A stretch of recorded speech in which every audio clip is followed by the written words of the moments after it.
자, 여러분 반갑습니다. 자, 이번 시간에 우리가요, 교재, 150페이지에 그리스도교. 지난 시간에 배웠었던 게 뭐였냐면, 중세 유럽의 어떤 양대 산맥. 그 중에 첫 번째가 이제 봉건제도라는 게 있었고요. 자, 두 번째가 그리스도교입니다. 요 그리스도교도 여러분들 출제가 잘 되는 테마이기 때문에, 자, 여러분들 흐름을 잡으셔야 되는데, 뭐하고 구분하셔야 되냐면 정치하고 좀 이게 구분해서 이해를 하셔야 돼요. 그러니까 여기에 뭐 로마 카톨릭 이런 식으로 나오다 보니까 이게 로마가 여기서는 이제 나라 이름 로마가 아니라 뭡니까? 예, 도시 이름 로마. 그래서 로마의 중심을 둔 교황이 있었기 때문에 로마 카톨릭 이런 식으로 표현하는데 아무튼 정치하고 자, 종교를 좀 분리해서 여러분들이 이해를 하셔야 된다는 얘기입니다. 자, 한번 가볼게요. 그리스도교는 이 그리스도교가 로마에 처음 전파됐을 때는요. 자, 뭐 했냐면 황제 숭배를 거부합니다.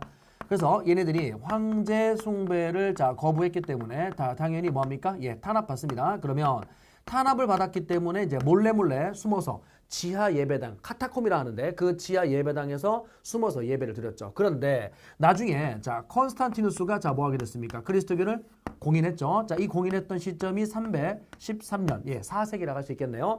그러면 컨스탄티누스에 의해서 그리스도교가 공인이 됐고 공인된 이후에 뭐가 열렸냐면 니케아 공의회가 열리게 되죠. 니케아 공의회. 이 니케아 공의회 같은 경우는 삼위일체설, 예수를 결국 이제 신으로 보기 시작한다는 거죠. 그러면 니케아 공의회 이후에 기억나시나요? 무슨 철학이 발전됐다고요? 교부 철학이 발전되기 시작한다라고 말씀드렸습니다.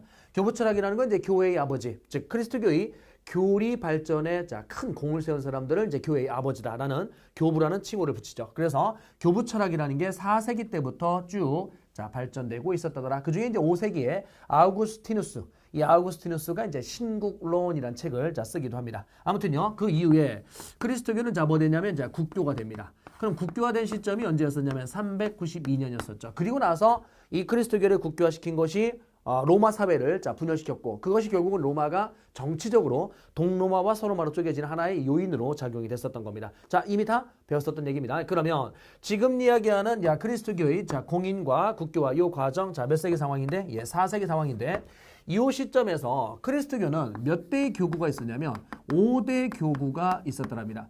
그럼 5개의 지역으로 쪼갰는데 지금 얘기한 건 여러분들 뭡니까? 예, 종교에 대한 이야기입니다. 종교에 대한 이야기인데 교재에 어디 쪽에 이게 나와 있냐면 페이지 139쪽. 139쪽에 가게 되면은 다시 가면 교재 139페이지에 가게 되면 지도가 있을 겁니다. 지도가 있는데 그 지도에 보시면은 그리스도교의 5대 교구가 표시가 되어 있습니다. 그리스도교의 5대 교구는요. 일단은 로마 교구가 있고요. 또 여기에 있는 노플, 교구가 있고요. 그 다음에, 안티오크, 그 다음에 예루살렘, 그리고 여기에 있는 알렉산드리아.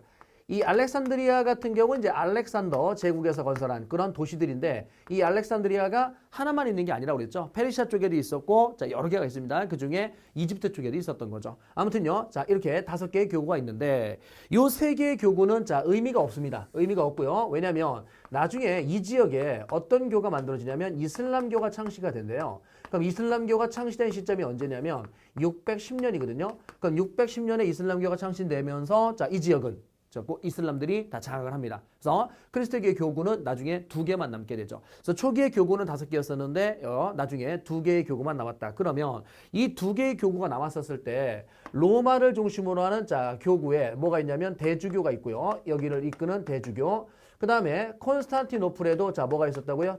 대주교가 있습니다. 그럼 대주교가 있는데 얘네들 중에 로마에 있는 대주교가 뭐의 역할을 했냐면 교황의 역할을 합니다. 교황. 그래서 그리스도교 전체를 이끌어가는 거죠. 됐죠? 교황이 우리 종교로 얘기한다면은요 교주입니다. 교주. 그러니까 전체 종교로 이끌어가는 대표 이게 교주인데 교황이 그리스도교 전체를 대표로 가는 그러한 교주와 같은 역할을 하는 거죠. 아무튼요. 그러면 2개의 교구가 이렇게 남았는데 이 교구가 나중에 어떻게 됩니까? 싸우죠. 쌤이 지금 파란색으로 써볼까요? 이 파란색으로 한번 써볼게요. 이 파란색은 정치입니다. 됐죠? 정치인데 이 콘스탄티노플이 있었던 이쪽 교구는 영역으로 이야기한다면 무슨 틴 제국에 있었습니까? 비잔틴 제국의 땅 안에 있었죠. 비잔틴 제국에. 근데 이 비잔틴 제국의 황제였었던 레오 3세가 뭐 하게 되냐면 이걸 발표해야 되죠. 성상숭배 금지령이라는 걸 발표합니다. 그럼 성상숭배 금지령은 비잔틴 제국의 황제가 내린 거고 이 비잔틴 제국의 황제는 황제이면서 뭐의 역할을 하겠다는 겁니까? 교황의 역할을 하겠다는 겁니다. 일종의 정교일치, 그러니까 황제 교황주의를 통해서 정치적 지배자이면서 동시에 종교까지 장악하려는 그런 어떤 시도를 하고 있는 거죠. 그래서 황제 교황주의, 이때 성상숭배 금지령이란 이런 문제는 교회와 관련된 문제잖아요. 근데 그 교회와 관련된 문제는 여기에 대표인 누가 있습니까? 교황이 있잖아요. 그럼 여기는 이 콘스탄티노플에 있는 대주교는 이미 이 정치적 지배자한테 힘이 장악당한 거고, 여기는 이 교황을 무시한 상태에서 지금 이런 걸 발표했단 말이죠. 그래서 기억나시나요? 이때 교황이 정치적 세력을 끌어들여서 자기의 어떤 군사적 정치적 기반을 스폰서로 만들고 싶은 겁니다. 그래 여기에 서로마 황제의 대관식을 하게 된 거죠. 서로마 황제의 뭘 했다? 대관식을 하게 되었다. 그럼 서로마 황제의 대관식 800년인데요. 당시에 프랑크 왕국, 이 프랑크 왕국의 카를로스 대제가 대관식을 받았었던 겁니다. 여기까지가 우리가 이미 다 배웠었던 내용입니다. 그런데 다시 이제 하얀색으로 돌아옵니다. 종교로 돌아올 거예요. 종교로 돌아오면 이 구조에 지금 얘네들이 이렇게 대립하고 있는 이런 구조잖아요.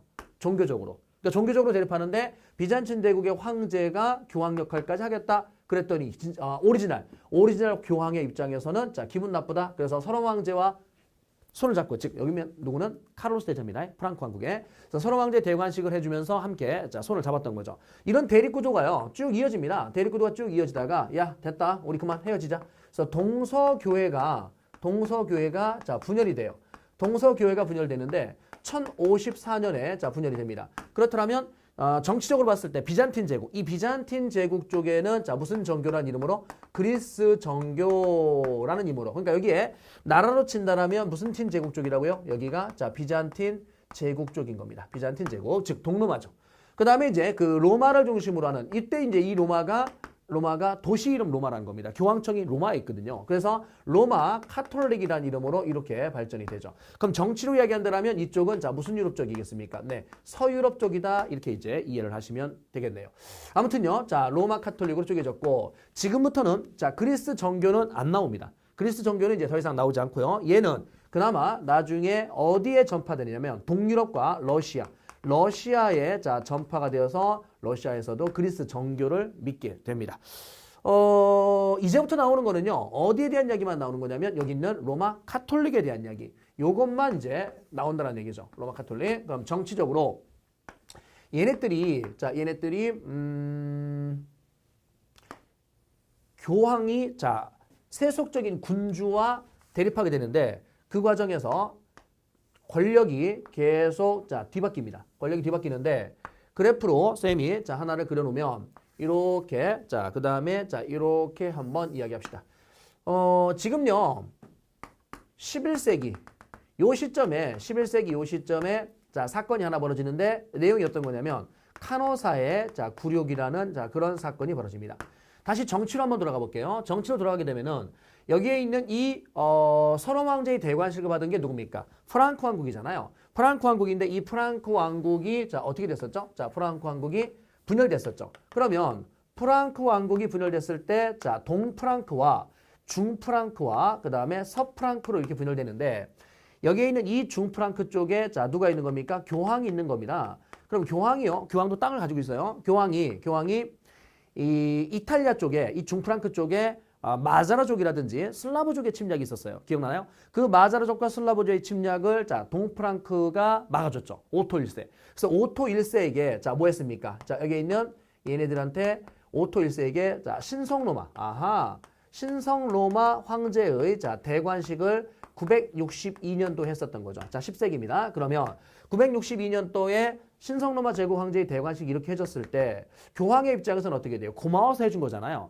고마워서 그래.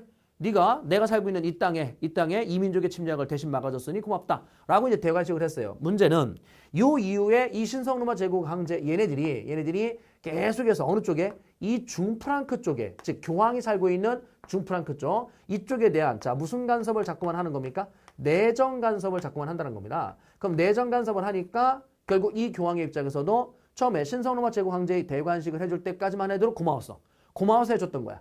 근데 자꾸만 내정 간섭을 하네? 야, 이건 너무 심한 거 아니야? 결국은요, 이 교황과 신성로마 제국, 이들의 갈등이 이제 사건으로 발발되게 됩니다. 이게 바로 카노사의 굴욕이죠.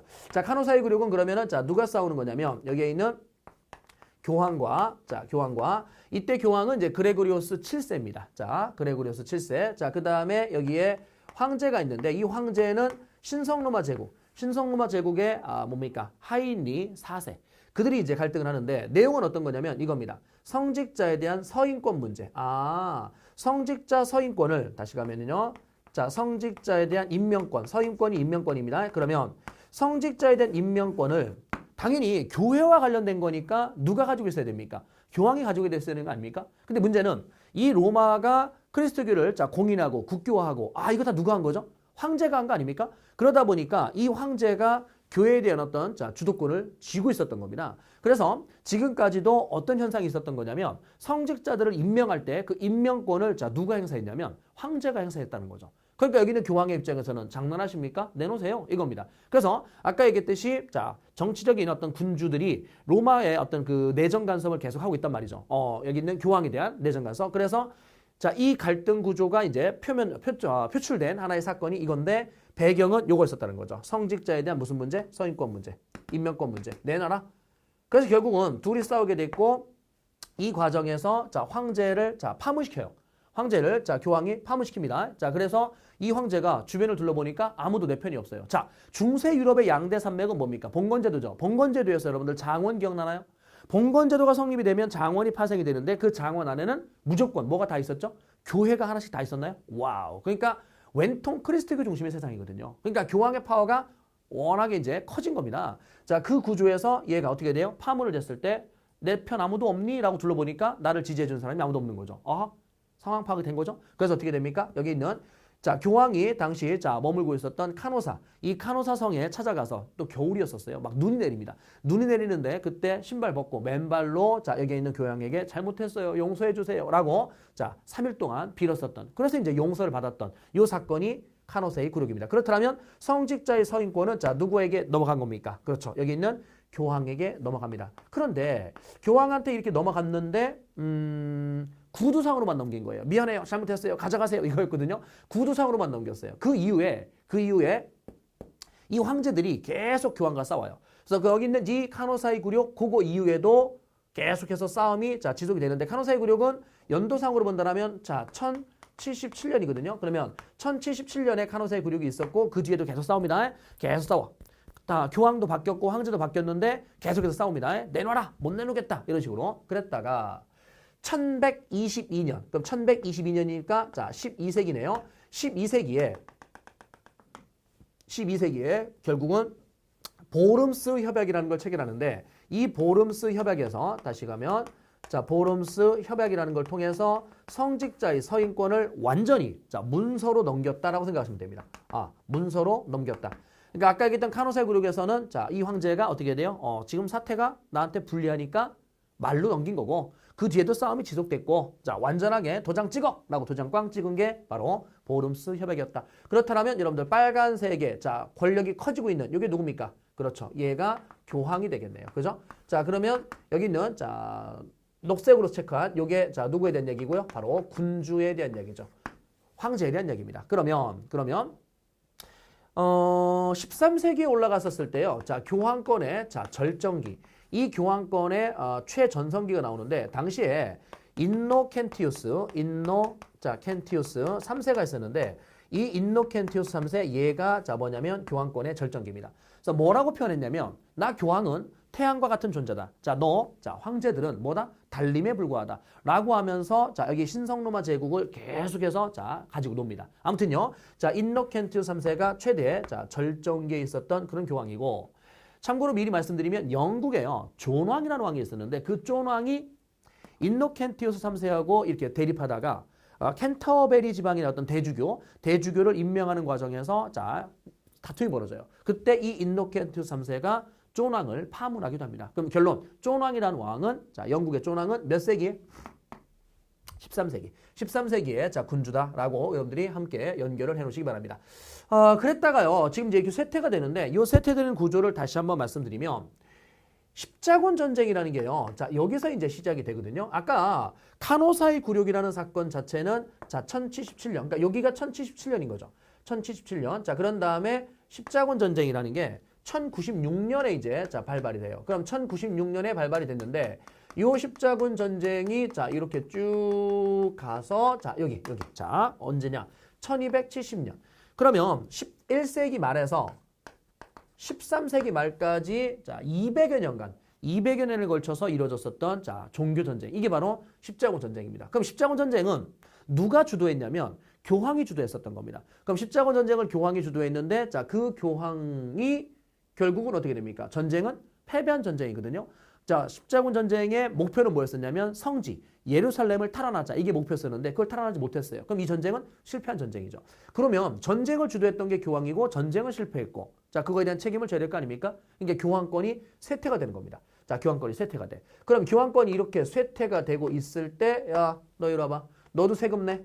라고 이제 사건이 하나 또 터지는데 이게 자, 14세기에 아비뇽 요수라는 사건이 나타나게 됩니다. 그러면 자 아비뇽 요수는요. 아비뇽 요수는 이 요수라는 게 뭐냐면 잡아다가 가두었다 이런 뜻이거든요. 자 시점은 1309년에서부터요. 1377년까지입니다. 그러면 1309년에서 1377년까지인데 14세기라는 거 여러분들 꼭 기억을 하시고요. 당시에 누가 싸운 거냐면 자 여기에 있는 교황과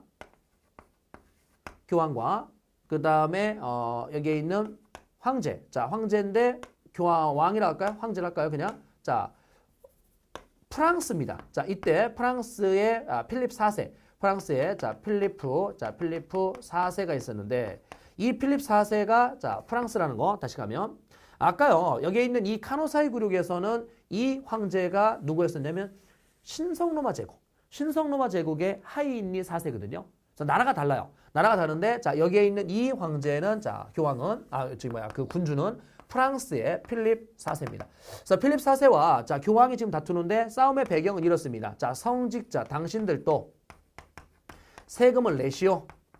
성직자에 대한 과세권 문제로 다투게 된 겁니다. 성직자에 대한 과세권 문제. 그러니까 기존에 중세시대 내내 성직자들은 즉 교회는 세금을 안 냈었던 겁니다. 면제인 거죠. 면세인 겁니다. 그런데 여기는 이 프랑스의 필립 4세가 뭐라고요? 야 세금 내?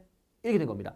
그러면 당시에 이 아비뇽 요술한 사건에서 교황을 뭐 한 거냐면 프랑스 남부에 있는 아비뇽이라는 성에다가 잡아다가 감금을 시켜놓은 겁니다. 자, 그게 이제 아비뇽 요술이었었던 거죠. 결국은 이제 교회의 성직자들한테도 세금을 자, 징수하기 시작하겠죠. 누가 이겼으니까? 여기 있는 자, 프랑스의 필립 4세가 이겼으니까. 이게 이제 아비뇽 요술인데 그러면 요 아비뇽 요술을 하기 위해서요. 아비뇽 요술을 하기 위해서 당시에 여기에 있는 이 필립 4세는 뭘 소집하냐면 신분제 의회라고 할 수 있는 자, 삼부회라는 거를 처음 소집해요. 그럼 삼부회라는 의회를 소집해가지고 자 당연히 이 왕을 지지하는 세력들로만 이제 구성을 했겠죠. 그래서 삼부회라는 의회를 만들었는데 이 삼부회가 1302년에 만들어지거든요. 그러니까 연도를 외우지 말고요. 아까 말씀드렸듯이 아비뇽 요수가 몇 세기입니까? 14세기잖아요. 그러니까 이거 하기 위해서 삼부회를 소집했다. 이러시면 이것도 14세기구나. 이렇게 이해를 할 수 있겠죠. 아무튼 자 군주와 자 교황 간의 어떤 정치적 자 갈등 이것이 이제 자 계속 지속이 되면서 교황권은 쇠퇴가 됐고 군주의 세력은 계속 커지고 있다. 중앙 집권이 되고 있는 거죠. 이때요. 이 아비뇽 요수는 대략 몇 년 되죠? 한 뭐 70년 정도 되나요? 대략 한 70년 정도의 아비뇽 요수가 있었고 끝났어요. 자, 끝났습니다. 그러면은 아비뇽 요수가 1377년에 끝났다라고 치면 여기 있는 이 교황은 계속 아비뇽에 있을 이유가 없죠. 원래 교황청은 어디에 있으니까? 로마에 있으니까. 그죠? 그러면 로마로 돌아와야 되는데 돌아오지 않고 그냥 아비뇽에 머뭅니다. 그러니까 얘가 계속 여기 머무니까 로마에서 새로운 교황이 선출돼 버려요. 그러면 로마에서 새로운 교황, 어머나 아비뇽에도 교황. 자, 그러니까 교황이 여러 명인. 그러니까 지금 크게 두 명인데 실제는 다른 곳에 또 생깁니다. 그래서 교황이 여러 명이 난립하는 자 그러한 혼란이 나타나게 돼요. 자, 이거를 우리는 뭐라고 표현하면 교회의 자 대분열이라고 표현합니다. 교회의 대분열. 그러면 지금 이야기하는 요 교회의 대분열 요거 하고요. 여러분들이 뭘 혼동하면 안 되냐면 동서교회의 분열, 이걸 혼동하면 안 돼요. 동서교회의 분열이라는 거는 자 아까 어떻게 분열됐습니까? 로마의 카톨릭과 자 그다음에 그리스 정교. 자 이렇게 이제 쪼개졌고 우리는 어느 쪽으로만 보고 있었던 거죠? 로마 카톨릭, 즉 서유럽에서 교황과 세속적인 군주들 간의 어떤 다툼, 권력 다툼 이걸 지금 보고 있는 거거든요. 그랬을 때 아비뇽 요술한 사건 이후에 교회의 대분열, 카톨릭 내부에서의 분열인 겁니다. 무슨 말이에요? 교황이 여러 명이잖아요. 그죠? 그러다 보니까 아비뇽 교황이 진짜인가? 아니야. 자, 여기 있는 로마 교황이 진짜인가? 라고 하면서 자, 서로가 논쟁을 벌이고 있는 겁니다. 다투고 있는 거죠. 이게 바로 교회의 대분열. 그 교회의 대분열이 나타났을 때, 자, 위클리프. 자, 그 다음에 후스. 이 위클리프와 후스가 이 교회의 대분열을 비판합니다. 자, 당시에 위클리프와 후스는 뭐라고 얘기한 거냐면, 성경책을 봐라. 성경책 그 어디에도 말이야, 교황이라는 자리는 없어. 근데 이 인간들이 말이야, 교황의 자리를 만들어 놓고 세속적 군주들과의 어떤 권력 다툼 막 이런 거 하다가 지나치게 정치에 개입하다가 결국은 우리가 이런 수모를 당하는 거 아니야? 교황이 잡혀가지고 감금당하고 이게 뭐야? 이런 쪽팔림을 당했잖아. 결국은 성경책에 쓰여있는 대로 우리가 따르지 않았기 때문에 그런 거야. 그러니까 성경책에 쓰여있는 대로 가자는 거죠. 무슨 지상주의? 네, 성서지상주의. 그럼 성경책에 쓰여있는 대로만 가자. 성서지상주의. 이걸 외치면서 교회의 대분열을 비판을 했었던 겁니다. 자, 이렇게 한번 선생님이 이야기를 해볼게요. 어떻게 얘기할 거냐면 이 교회의 타락과 자, 부패. 그 교회의 타락과 부패. 자, 이 교회의 타락과 부패를 먼지에 비유합시다. 먼지. 그러면 그 먼지에 자, 비유했었을 때 책상 위에 먼지가 자욱하게 지금 깔려 있는 겁니다. 그래서 이거를 클리어하게 치우고 싶어요. 그래서 어떻게 했냐면 후 하고 불었어요. 그럼 책상 위에 있는 먼지를 클리어하게 치우려고 후 하고 불었습니다. 말도 안 되는 얘기. 위클리프와 후스 후 불었어. 그러면 먼지가 올라가죠. 올라갔어요. 청소하려는 시도를 한 거죠. 근데 올라갔던 먼지가 어떻게 됩니까? 그대로 다시 내려와죠. 그러니까 가장 좋은 방법은 뭡니까? 물걸레로 닦아내는 게 먼지를 가장 효과적으로 자, 청소할 수 있는 방법 아니겠습니까? 그런데 자, 위클리프 후스 자, 뭐였다고요? 그러면 청소하려는 시도를 한 거 맞죠?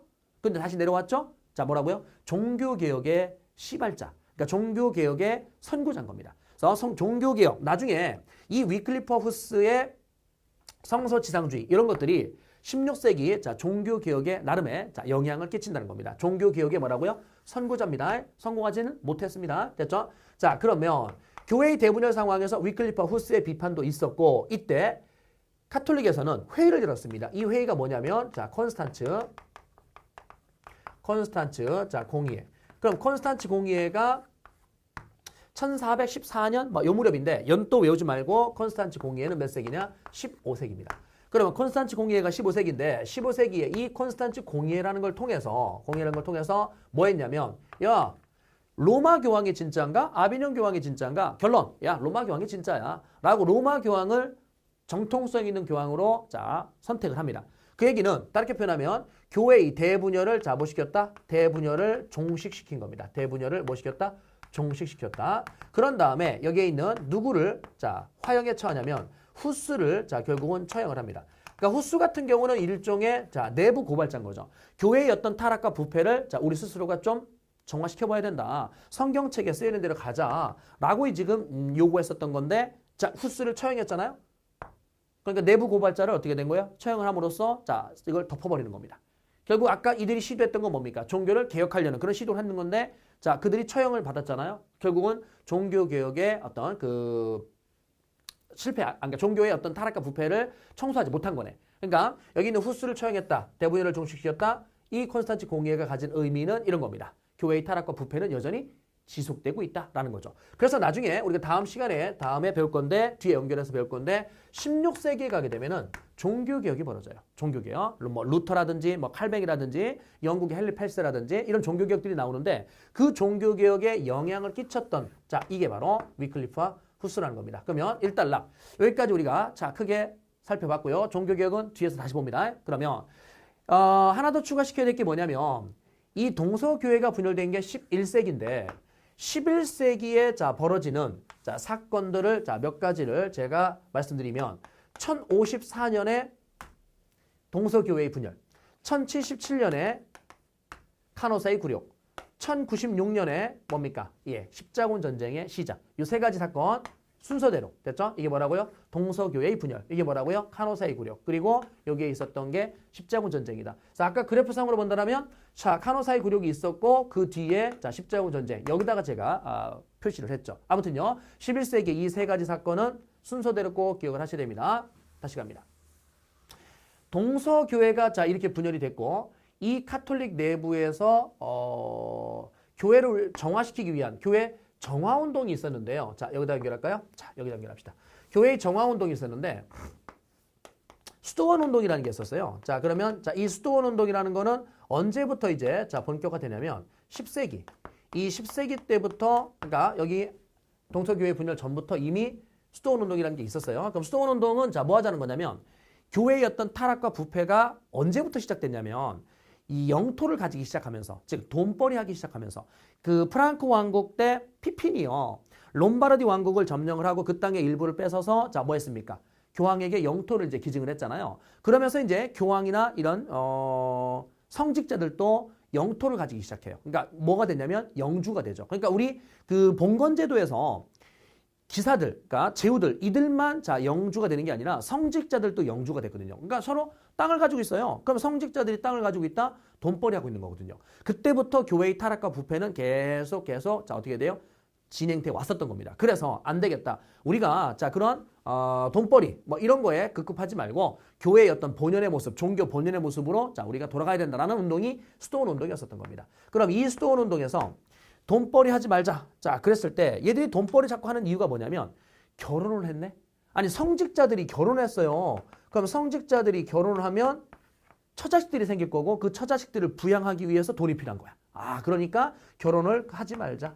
결혼 금지. 됐죠? 자, 그 다음에 이 성직자의 어떤 자리에 들어가게 되면 뭐 헌금이나 이런 게 막 들어오니까 돈벌이가 되잖아요. 그러니까 그 성직자의 자리를 뭐 하게 되냐면 사고 파는 거예요. 와, 그래서 뭐 하게 되면 성직을 자, 뭐 하자? 매매하지 말자. 성직 매매 금지.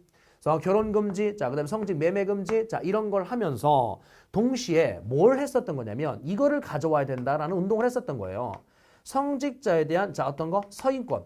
이 서인권을 가져와야 된다라는 운동이 클리니 수도원.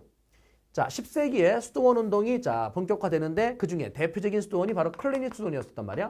이 클리니 수도원에서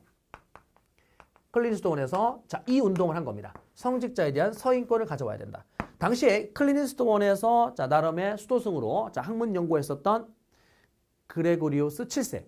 그 그레고리오스 7세가 나중에 뭐가 된 거냐면 교황이 된 겁니다. 그래서 교황이 되면서 어떻게 된 겁니까? 자기들이 클리니스톤에서부터 이미 추구하고 있었던 성직자 서인권 이거 가져갈 거야 라고 이걸 표면화시킨 거죠. 그랬더니 황제가 반발하고 황제를 그래서 파문시키게 됐고 아 황제가 나중에 와서 빌었나요?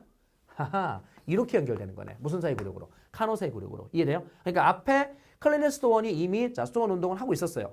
그래서 그 수도원 출신의 그레고리오스 7세가 교황이 되면서 자 카노사이 굴욕. 자 됐죠? 자 서인권을 가져왔습니다. 가져왔는데 그 이후에 계속 어떻게 됩니까? 여기 있는 교회의 어떤 순수한 종교의 모습으로 회복되지 못하고 세속 군주와 또 싸우는 거죠. 계속 세속 군주와. 그러다 보니까 자 교회의 타락과 부패는 쭉 또 이어지게 됐고 나중에 아비니누스 이후에 교회의 대분열이 나타났을 때 이제라도 본연의 모습으로 돌아가자. 그러니까 어디에 쓰여있는 대로 가자? 성경책에 쓰여있는 대로 가자라고 주장을 했지만 이조차 결국은 무시된 거죠. 그래서 종교의 전체적인 자 발전 과정을 자 이 정도 우리가 살펴봤고요. 교재에 가시게 되면 자 교재에서 서유럽의 자 문화라는 게 볼 거예요. 자 지금 우리가 어디까지 본 거냐면은요. 150쪽. 자 150쪽에 가게 되면은 오른쪽으로 넘어가셔서 니케아 공의회. 자 이렇게 별표할까요? 니케아 공의회. 그다음에 교부 철학 몇 찍으시고요.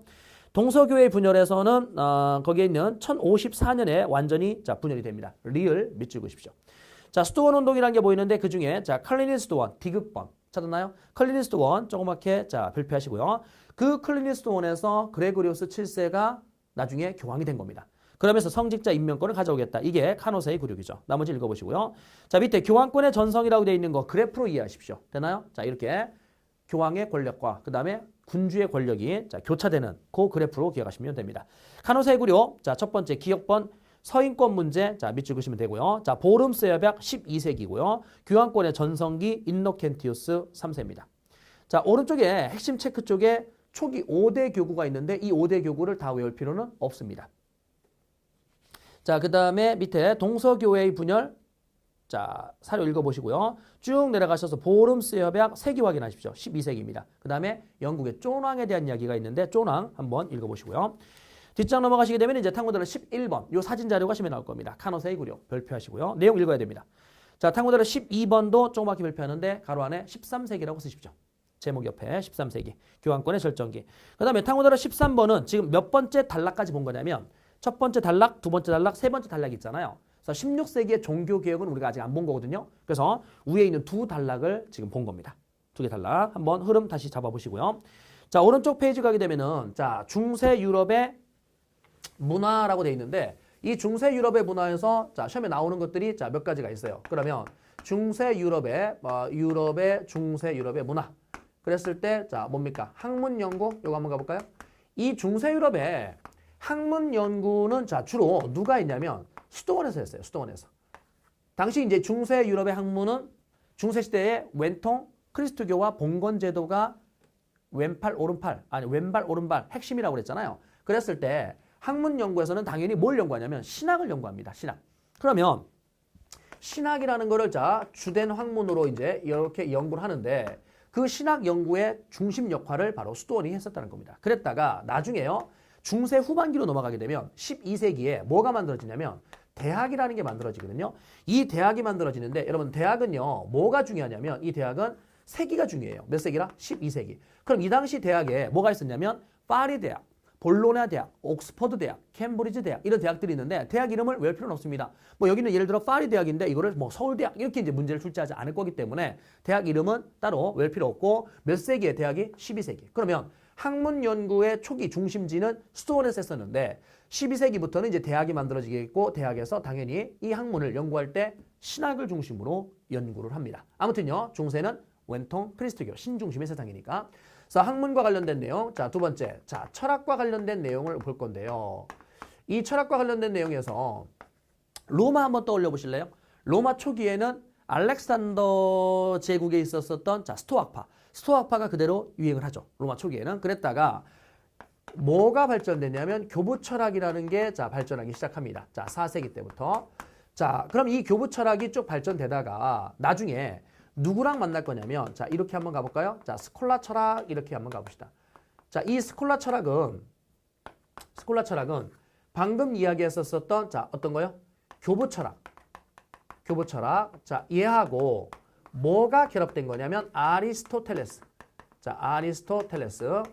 이 아리스토텔레스 철학 같은 경우는 어디죠? 그리스입니다. 그리스인데 그리스의 철학이었었던 이 아리스토텔레스 철학이 누구한테 자 계승되고 있었냐면 이슬람. 아하. 원래는 그리스 철학이죠. 그리스 철학인데 이 그리스 철학이 이슬람에게 계승돼서 연구되고 있었고 이 아리스토텔레스가 다시 유럽으로 들어온 겁니다. 다시 유럽으로 들어왔어요. 그 유럽으로 다시 들어와서 교부 철학과 만난 겁니다. 그러면 이 두 개가 이렇게 만나서 스콜라 철학이라는 게 발전되는데 얘가 또 몇 세기냐면 12세기예요. 와우.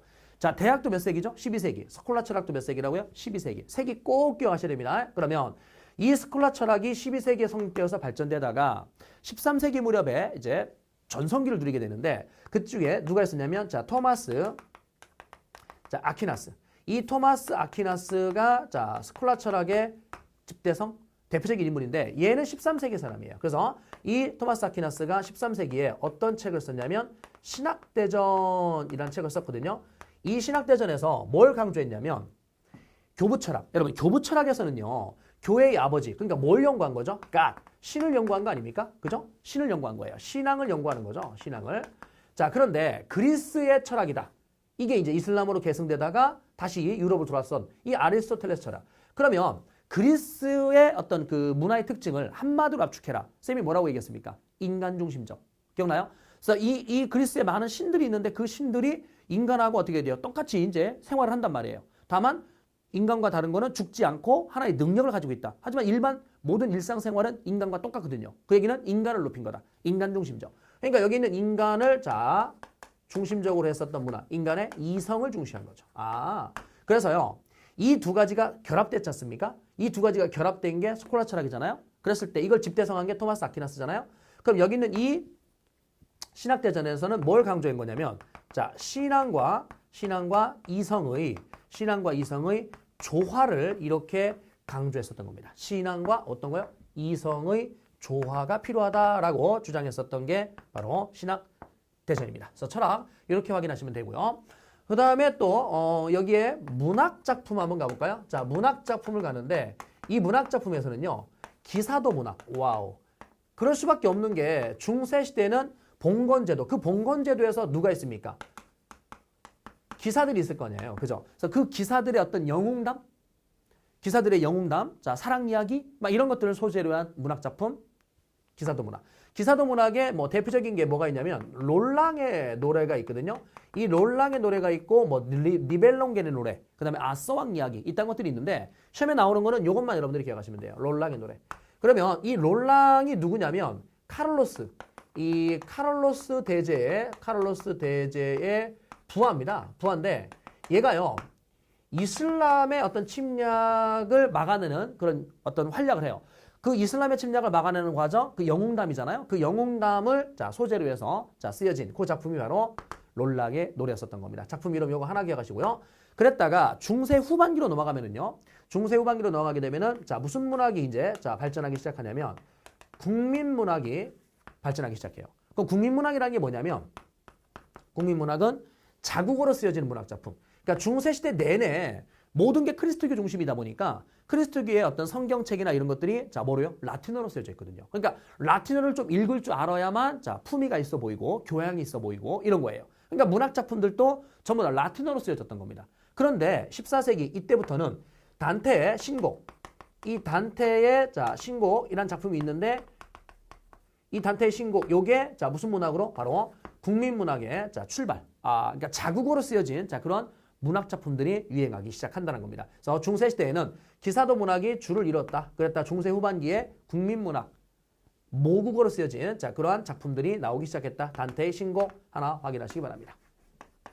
자, 그 다음에 이제 건축 양식을 볼 건데요. 이 건축 양식으로 갔었을 때 바실리카 양식이라는 게 있는데 이 바실리카 양식은 뭐 시험에 나오지 않아요. 그래서 우리는 어떤 걸 기억하냐면 로마네스크 양식을 기억해요.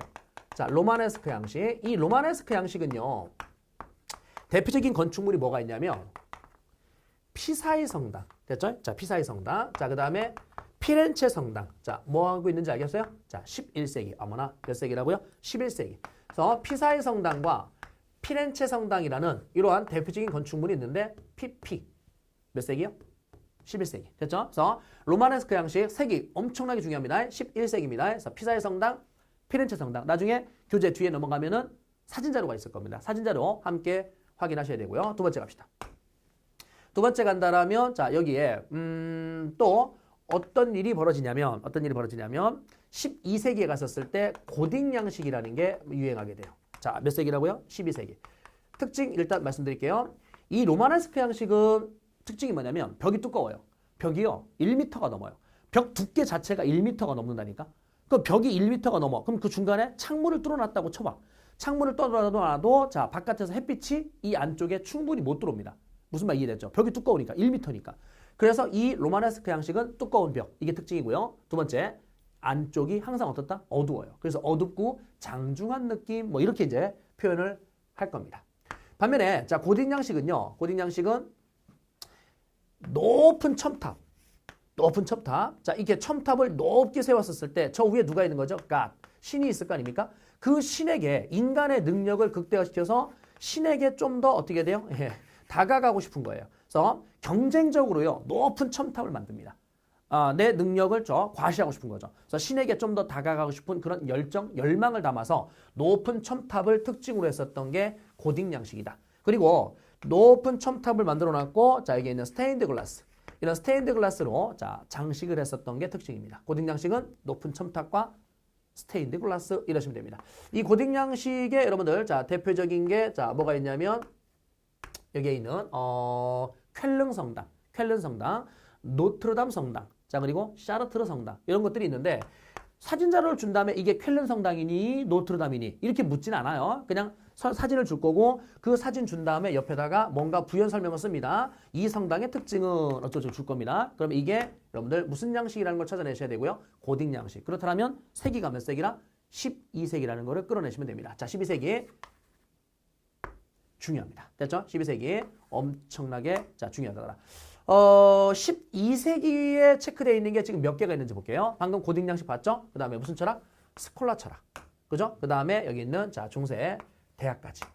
12세기에 세 가지 자, 기출이고 출제가 잘 되는 자, 문제이기 때문에 세기를 꼭 확인하시라. 자, 이제 153쪽을 보시게 되면은 153쪽에 학문 연구는 자, 수도원에서 이제 대학으로 옮겨왔다. 자, 그때 대학에서 디귿번, 자, 리을번 밑줄그시고 세기는 12세기라는 거. 철학으로 가볼까요? 철학으로 가게 되면은 자, 교부 철학이라는 게 발전됐었고 스콜라 철학 별표하십시오. 스콜라 철학은 12세기에 성립이 됩니다. 다시 하나 찾아야 될 게 있네요. 자, 이거 볼까요? 우리요, 뭡니까? 그리스의 철학을 다시 한번 이야기하면 그리스에서는 처음에 철학을 연구할 때 뭘 연구했었죠? 자연물을 연구했었죠. 그랬다가 인간이 더 중요하구나. 그래서 인간을 탐구하기 시작하는데 처음에 소피스트들이 등장해요. 궤변론자들. 근데 그 소피스트들을 반박했었던 게 누굽니까? 자, 이 소피스트, 자, 궤변론자들을 자, 반박했었던 게 자, 누구죠? 여기에 있는 아리스토텔레스. 자, 그다음에 자, 플라톤. 아니죠. 소크라테스. 자, 소크라테스, 자, 플라톤, 그리고 아리스토텔레스. 이게 그리스 철학인데 자, 소크라테스 같은 경우는 뭘 주장했습니까? 여기에 있는 객관적 진리, 절대적 진리를 강조했었고 플라톤은 철인 통치, 자, 아리스토텔레스는 학문을 집대성했다, 체계화시켰다. 이게 이제 특징이었었는데 요 플라톤이요. 뭐에 영향을 끼친 거냐면 여기에 영향을 끼친 거예요. 교부 철학, 교회의 아버지, 교회의 아버지. 이때 이제 교부 철학에서 핵심은 이겁니다. 누가? 신의 이름으로, 됐죠? 신의 이름으로 나라를 다스리면 신의 이름으로 나라를 다스리면 나라가 매우 안정적으로 발전될 것이다. 대표적인 아까 교부 철학자가 누가 있었어요? 아우구스티누스. 무슨 논이라는 책을 썼죠? 신국론. 아하, 신이 나라를 다스려야 된다는 거죠. 신이 나라를 다스린다. 자, 플라톤 같은 경우는 누가 나라를 다스려야 된다고 했었죠? 철인 통치. 철학자 인간. 철학자들이 나라를 통치해야만 아름다운 세상이 된다라는 철인 통치를 강조했고, 자, 그것이 응용이 되었다. 뭐라고요? 신이 나라를 다스리면 아름다운 세상이 된다. 이렇게 여러분들이 이해하십시오. 그래서 플라톤의 요 철학은 교부 철학의 성립에 영향을 끼칩니다. 근데요, 나중에 이 교부 철학이 다시 뭘 만났습니까? 아리스토텔레스 철학을 만난 거 아닙니까? 그럼 얘를 만났잖아요? 그래서 만들어진 게 무슨 철학이죠? 스콜라 철학이죠? 그러니까 스콜라 철학에 영향을 끼친 거는 뭐가 영향을 끼친 겁니까? 그렇죠. 얘가 영향을 끼친 거네. 기존에 교부 철학은 있었던 거고 아리스토텔레스 철학이 결합된 거잖아. 그러니까 아리스토텔레스 철학이 스콜라 철학. 결론. 교부 철학의 성립에 영향을 끼친 거는 자, 플라톤 철학이고요. 플라톤이고요. 스콜라 철학에 영향을 끼친 거는 아리스토텔레스 철학이 영향을 끼쳤다는 겁니다. 이해되셨죠? 자, 그거. 밑에 토마스 아퀴나스 신학대전 따로 외치고시고요. 자, 문학 작품에서는 롤락의 노래, 그다음에 국민문학에서는 단테의 신곡을 밑줄 그어놓으십시오. 건축 양식의 바실리카 양식은 시험에 나오지 않으니까 개무시하시고요. 로마나스크 양식 별표하시고요. 고딕 양식 왕별표하시기 바랍니다. 특징 따로따로 밑줄 그으시고요. 뒷장 넘어가시게 되면 탕후대로 14번에 사진자료가 있습니다. 시험에 무지하게 잘 나옵니다. 첫 번째 피사의 성당, 자, 피렌체 성당, 피피. 자, 그 중에 피사의 성당 보이나요? 그때 피사의 성당 저 뒤에 여러분들 피사의 탑 보여요? 막 쓰러져 가는 거 보이죠? 피사의 탑. 그 피사의 탑과 붙어 있는 게 피사의 성당입니다. 아무튼요.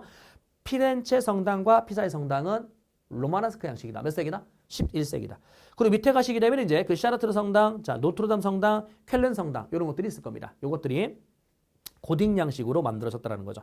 탕후드라 15번은 뭐 별표는 필요 없고요. 자, 한 번만 읽어봐 두시기 바랍니다. 이렇게 해서요. 중세 유럽의 자, 문화를 우리가 살펴봤는데 중세 유럽의 양대 산맥은 뭐와 뭐다? 봉건제도와 크리스트교다. 둘 중에 하나는 수능에 무조건 출제가 된다. 그래서 지금 정리한 것들 조금 암기할 게 일부 있어요. 자, 이것들을 여러분들이 기억을 좀 해두시고요. 다음 강의에서는 다시 이제 정치로 돌아와서 비잔틴 제국에 대한 이야기, 동로마네요. 그죠? 지금까지 우리는 서로마를 중심으로 한, 즉 서유럽을 쭉 배웠었던 겁니다. 됐죠? 그리고 나서 문화까지 본 거죠. 이제는 동로마에 대한 이야기, 비잔틴 제국을 살펴볼 수 있도록 하겠습니다.